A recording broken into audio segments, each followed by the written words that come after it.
And charan! Ayan, luto na ang napakasarap nating munggong ginisa with crunchy chicken wings. Ayan, at kung paano nga ba lutuin yan, halina kayo at samahan nyo ako. Sabay-sabay nating lutuin yan. At yan si Tita Wena ay nag-crave ng munggong ginisa. Kaya naman nagpalambot tayo ng munggo at tayo ay gagawa ng munggong ginisa. At ang ihahalo nga natin dito ay talbos ng kamuti, freshly harvest. Meron din ako nakuhang saluyot at malunggay. At mayroon pa nga dyan, diba, balatong. At syempre, alaw natin yan ng ampalaya dahil wala tayong ampalaya na dahon. Huwag natin kalimutang maglagay ng sili. At syempre, ang ating ihahalo dito ay crunchy na chicken skin. Meron tong isang chicken wings para sa aking guwapo boy. Tcharan! O, diba? Ayan. So, syempre, sa ating pagigisa, huwag natin kalimutan ang garlic. Meron tayong kunting ginger dyan. At syempre, ang ating sibuyas at kamatis. Meron din tayo ditong cubes na chicken. Ayan, halika na at tayo ay maggisa na. Dito sa ating kawali ay mainit na. At yung ating nga palang paggigisahan ay yung ating pinagpa-crunchyhan ng chicken skin.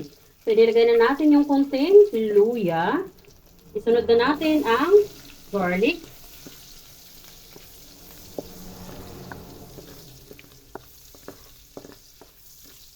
Ayan. Pwede na rin natin isunod ang ating sibuyas. Bango. Wow.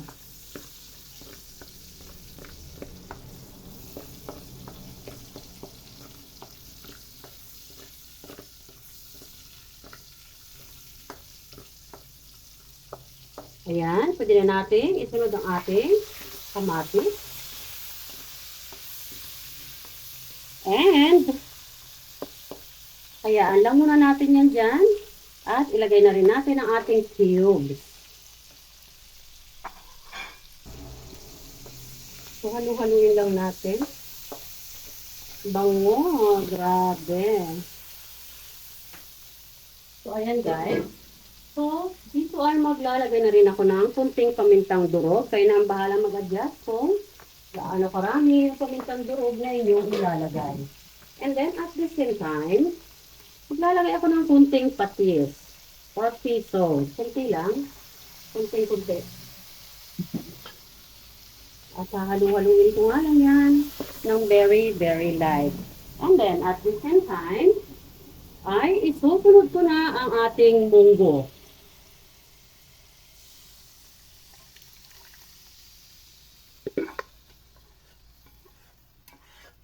Ayan. So, pin-pressure cooker ko yung ating munggo, no? Para mas mabilis na mapalambot. Sayang kasi ng gaas pag napakatagal na ginagamit ang gasol. Ang mahal na ng gaas natin ngayon, guys. Dito sa amin, 1,000 plus na ang gaas. Ayan.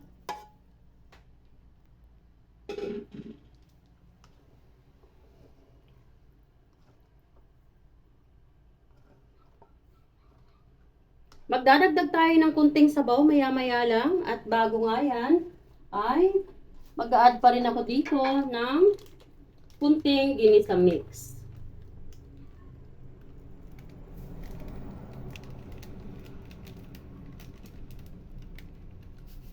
Ayan. Guys, yung mga ingredients na nilalagay ko, estimated only, no? No measurement, so kayo na lang ang bahalang mag-adjust. Anyway, this is a homemade, no? Hindi ito per order. So, maglalagay din ako ng konting sugar just to balance the taste. Gusto ko kasi medyo balance yung lasa. And halu-haluin muna natin ng bahagya bago tayo mag-a-add ng kunti pang water. Ayan. So, from now on, titikman ko na yan para ma-estimate ko yung dami ng tubig na kailangan kong i-add sa kanya.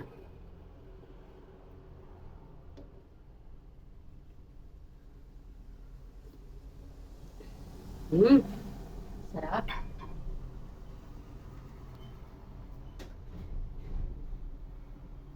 So, So, ayan, mag-a-add lang ako ng another 300 ml na water. At tatakpan ko nga muna yan hanggang sa kumulong-kumulo at saka ko ilalagay yung ating mga gulay. So, ayan mga guys, dahil kumukulo na ating munggo, ilagay na natin ang ating ampalaya. Ayan. At ilagay na rin natin ang ating talbos ng kamote. Ilagay na rin natin ang ating sili. At ang ating saluyot. Ayan. O, diba? Ang daming gulay. Oh, bonggang-bongga. Gusto ko yung ganitong munggo. Sobrang daming gulay. Ayan. Yan, haluin natin.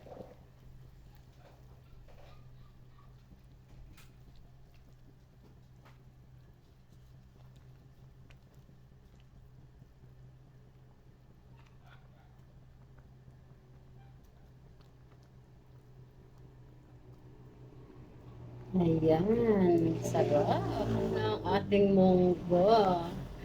Oh, look at that. Ayan, so kayo ba ay gusto nyo rin ng ganyan malapot-lapot? Ganyan ang gusto kong munggo guys, yung malapot-lapot. Ayoko ng munggo ng so much watery. Ayan. Sarap. At wag nating i-overcook yung mga gulay. Ayan. Excited na ako guys.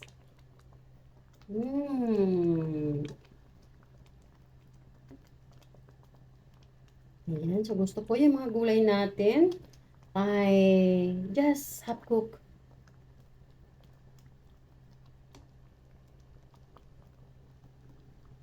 And once again, tikman natin ito ngayon. So mamaya natin yan ilalagay sa ibabaw.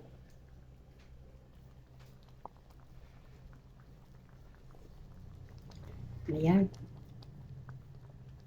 So, ayan mga best. Ang ating munggo ay ready na. Tcharan! O, diba? Munggo na puro gulay. Wow! Tcharan! Patayin natin yung apoy. Ayan. So, yung ating timpla ay just right. Ayan. At halika na. Tayo ay mag-plating na. Nang tayo kumain na habang freshly cooked. Delicious. Wow. Look at that. Ang ating munggo na puro gulay. Delicious. Kayo ba? Ay, mahilig din sa munggo. With lots of vegetables. Look at that. Sarap. Look at that. Yan ang munggo na Tita Buena. And jaran! Let's plating.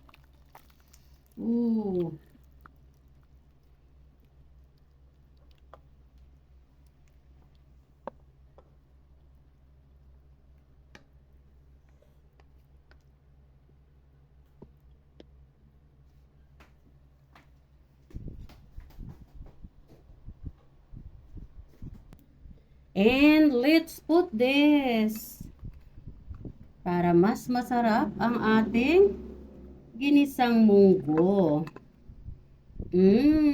Delicious.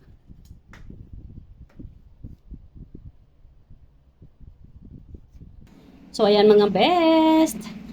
Tapos nang naluto ang ating napakasarap na ginisang munggo na lots of vegetables. O, diba? Super nutritious. Ayan. Sarap.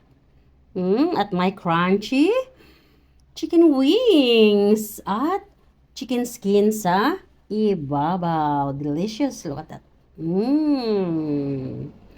Ayan. Salamat na muli guys sa inyong panonood. And let's nyam-nyam na. Look at that. Delicious. Thanks for watching. And this Tita Buena always saying, don't forget to keep loving one another. Bye!